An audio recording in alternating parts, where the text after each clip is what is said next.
As heard in the 1964 film Roustabout, that was Elvis Presley with Carneytown. An appropriate song, given we're going to spend some time today talking about a showbiz impresario who got his start in carnivals, Colonel Tom Parker. Our guest this hour is Alanna Nash, author of the book The Colonel, The Extraordinary Story of Colonel Tom Parker and Elvis Presley. Alanna Nash, welcome to the show. Well, thank you for having me on. I appreciate it so much. Really, really fun to visit with you. Well, it's good to finally visit with you, too. And Colonel Tom Parker is such a controversial subject, and people have very, very strong feelings about him. You actually knew Colonel Parker. Did you meet him with a thought to write a book about him, or was there something else that brought you into his orbit? Well, I did meet him with the thought of writing a book, but not the biography of him that I ended up doing that came out in 2003 and is out again with a new afterward. I went to him in 1992 to get his participation in a book I was doing with three of Elvis's guys, Marty Lacker and Billy Smith and Lamar Fike.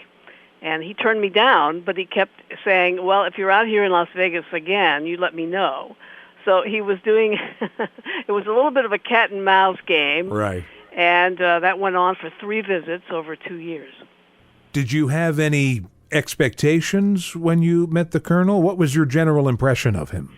Well, I think I was initially afraid of him. And when I first approached him, he was in a very good mood. He was in the coffee shop at the Hilton, and he had been visiting with country star Lori Morgan and her mother. And Lori was playing the big showroom there, and he was interested in her because he had booked George Morgan, her dad, when he was on the Opry, and because in between Eddie Arnold, who he built into a household name, and Elvis, the Colonel booked Grand Ole Opry stars around the country. So he loved to reminisce about the Opry days, and he loved to reminisce about carnivals. What he didn't want to talk about was Elvis, and so of course, that's why you were always there. But he would steer the conversation away from Elvis, and he would send you not so subtle clues and cues that don't ask me about Elvis. Why do you think there was that reluctance? Do you think he was all talked out about Elvis? No, I think it was 2 things. I think he had probably signed some sort of pact with the estate when they bought him out in the early 80s, and I think also the way he explained it to me was that he was working on an autobiography, though I doubted that was true at the time, and that if he didn't get it finished before he died, his wife would finish it for him. As it turned out, he didn't get it finished, and she didn't get it finished, but somebody else is finishing it now, and it will be out pretty soon. Well, I can only imagine what's in that book. Colonel Parker was such a mysterious character. Even his heritage was shrouded in mystery for years. The fact that his name was not even Tom Parker. He was an illegal alien. Right. I doubt that his autobiography will be illuminating in a lot of ways that we want it to be, but still it'll be interesting, I think. I have a friend who is finishing it, and he's a good man, and I think no matter what is in there, we'll all find it fascinating in one way or another. Did you get to speak to Colonel Parker about his past before he came to America? I did not ask him. You know, the thing with him was that he would hold court and allow you to be there while he held court. But you really couldn't ask very many questions. So I certainly didn't ask him about that because he got really angry with me. The one time I gathered up my courage and asked him why he didn't put Elvis in better pictures and with better soundtracks, because the singles came out of the soundtracks. And Right. He got extremely angry with me and pounded his cane in the floorboard of the car and explained to me that, I mean, to his way of thinking, how could anybody question the decisions he made? Because, as he put it, I got more money for him than anybody had ever gotten for any star, you know, in Vegas with the movie company. So that's all he gauged everything by. How much money did he get? So for somebody to talk about artistic decisions was just, you know, he couldn't even fathom that sort of judgment. So I certainly didn't ask him about Holland, which is where he was from. But on my last visit with him, on the way back, they took me to lunch, and then they drove me back to the hotel. This is his wife and Colonel. And just before they let me out, he said to me, "We've adopted a son, you know." And I said, "Oh, a four-legged one?" He said, "Oh, I should say not." And then he turned to his wife and he said, "Loanne, show her the picture." And she's driving this blood-red Buick, and she fishes at her purse and then hands back this little photograph of sort of a street doll, kind of a Raggedy Andy, but not even as sophisticated as Raggedy Andy. And I was playing along, and I said, "Oh, what's his name?" And the Colonel said, "Andre." Well, that was his real name, his real Dutch name. And I was stunned that he would say that name to me, because he knew that I knew. And it really kind of, I didn't even know what to say. I thought, this is his way of telling me, I know you know I'm from Holland, and yes, I do think about those days. And so I really didn't say anything, and then he turned to his wife and he said, "Loanne, get your picture back." And she said, "Well, Colonel, she's not going to steal it." But that, he was a very strange guy. There's just no getting around that. But he was kind to me, although he did really scare me with that cane pounding. Just to be in his presence, I had about 9 hours with him over 3 visits, and it was extraordinary. Considering how strange Parker could be, what do you think drew Elvis to Parker? Oh, well, listen, when the Colonel and Elvis got together, the Colonel was already as big a star in his world as Elvis hoped to be in his. The Colonel was very well regarded as a promoter in country music. Again, he had built Eddie Arnold into being a big star and a household name who made a lot of money. The Colonel already was pretty rich from his association with Eddie Arnold. And those Grand Ole Opry stars that he promoted, I interviewed Chet Atkins, I interviewed Little Jimmy Dickens, I interviewed Minnie Pearl. They all spoke very highly of him, thought he was an honest guy, that he'd gotten money for them they never would have gotten otherwise. They liked him socially. I remember Little Jimmy Dickens said his wife played cards with the Colonel's wife. They were well thought of in Madison, a suburb of Nashville. So the Colonel's reputation was huge. And I also interviewed Bob Neal, who was Elvis's manager before the Colonel. And Bob Neal said to me, I don't have regrets about letting him go, because I just didn't see how big he could get. And when I brought the Colonel in, it was to book him beyond this little area of Memphis and these little states right surrounding us and these smaller venues that I got us into, because Bob was also a performer.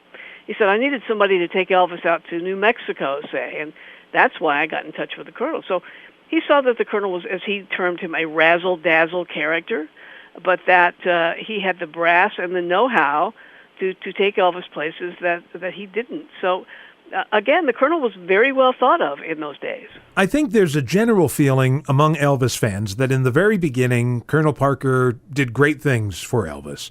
But as the 50s became the 60s, it seemed that the Colonel couldn't keep up with changing times, and in the end became more of a hindrance than a help to Elvis. And I would agree with that. I think that's true. I think he was a fantastic promoter, but not such a great manager, both for the reasons that you just cited, and also for the fact that for any deal that he cut for Elvis, he cut a better one for himself. So he was using Elvis as a kind of human shield, I think, against his immigration problems and also his gambling debts. And his gambling debts really took hold in the mid-'60s when we really were seeing the worst of those travelogues, as Elvis was calling his movies by that time. So I think the Colonel's vision, if he had any really for Elvis, beyond the 3 tiers, I mean, he did always see that if the records were faltering, he'd put him in the movies. If the movies were faltering, he would put him in Vegas. And then, of course, there would be live performances when he wasn't in Vegas. That was about the extent of his vision. But he got sidetracked both by not keeping up with the times and also because of his own personal problems. So, yes, I think that's true, and I think that Elvis would have been far better served if he had broken ties with the Colonel, probably right after the comeback special. As shrewd as Colonel Parker could be about getting Elvis's name out there and promoting him, it seemed like a no-brainer to have Elvis tour the world. I think he's the only major artist who never did a world tour. Do you think that was because of the Colonel's immigration problems, his status as an illegal alien, or was there some other motive behind keeping Elvis from realizing his full potential all over the world? Well, it's interesting to me that Elvis and Colonel had discussed this even before he went to the Army. And one reason they discussed it is because Elvis's stronghold of fans was always really overseas, even more than America. Overseas meaning Europe and Asia. And so they discussed it early, but the Colonel never had intentions of taking him over there because he couldn't go. So the Colonel was here illegally from Holland. The question, of course, is why didn't he become a citizen? He knew all the right people, from LBJ to all the important politicians out of Tennessee. He had private phone numbers for several U.S. presidents. Why didn't he? So, when I was writing my book about Colonel Parker, it dawned on me finally, it wasn't that he couldn't leave the country, it's that he didn't want to leave the country.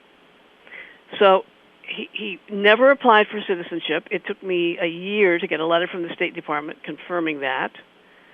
And that's pretty bizarre when they were being offered enormous money, even for a one-night show, say, in Saudi Arabia. I mean, really huge money, when they both needed money. Elvis and Colonel both needed money. So then you say, well, why didn't he have other promoters take him over there for him, people, business associates that he already had, like Jerry Weintraub or Tom Hewlett? And I think the answer there is that he couldn't trust anybody else not to steal Elvis, or there would be conversations about how much commission he takes and what the Colonel's side deals might be, and maybe the Colonel wasn't up to speed on modern technology, or what's this agreement that you have with RCA where you only get a nickel? He was afraid. This is one reason he never wanted Elvis to be friends with other stars in Hollywood as well. He wanted to keep him isolated, so he didn't really realize how big he was. Elvis has left the building. We just heard the trailer for the film Elvis, big hit movie this summer, and our guest today is Alanna Nash. She wrote this book, The Colonel, The Extraordinary Story of Colonel Tom Parker and Elvis Presley, back in 2003. The book has now been reprinted as a result of renewed interest in Elvis and this story. And before the movie came out, did you have an inkling that the movie was going to be dramatizing the story you told? I didn't at first, because initially Colonel was to be a minor character. The story wasn't going to be told through the voice of the Colonel. And when I found that out, I was plenty upset because I knew that, Baz Luhrmann told me, I interviewed him, he told me he had consulted my book for it. So, among others, I want to be fair.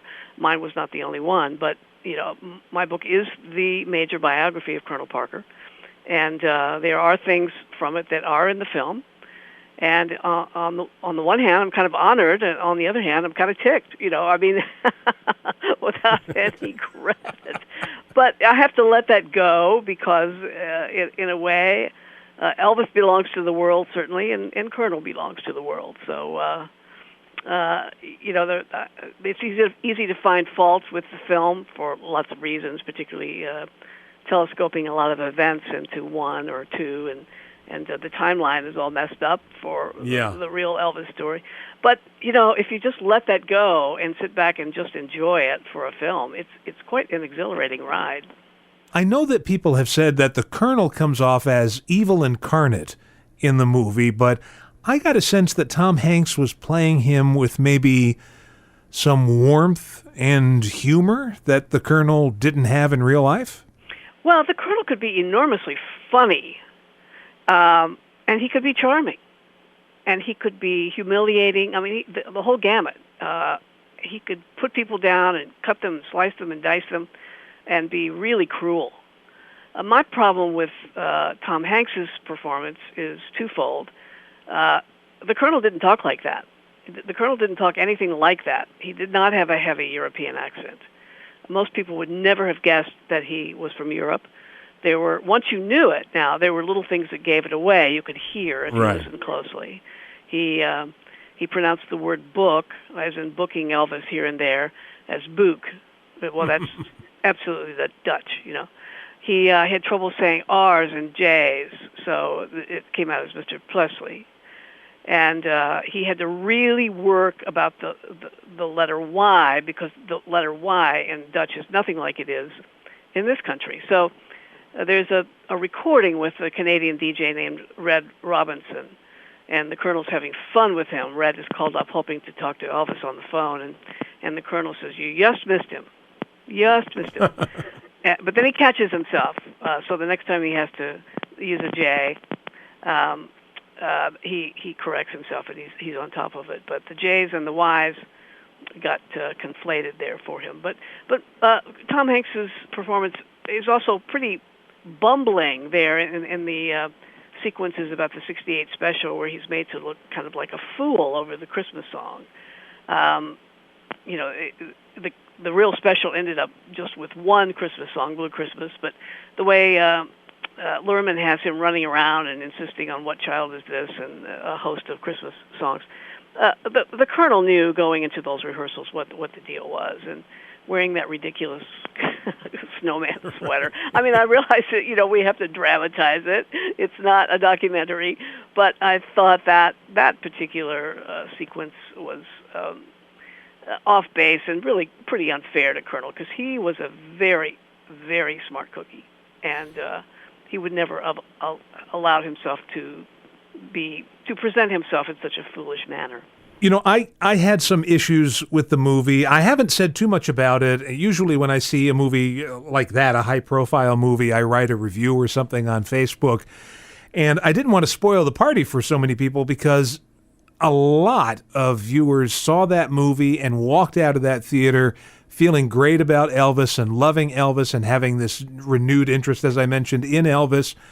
But I had an issue with the movie giving Elvis some hero moments that he didn't actually have in real life.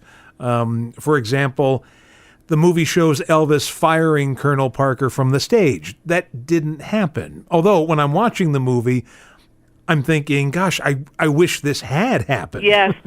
I mean, it's very easy to make Colonel a total villain. And certainly he took too much money. Certainly he held Elvis back. I think a European tour would have really rejuvenated him.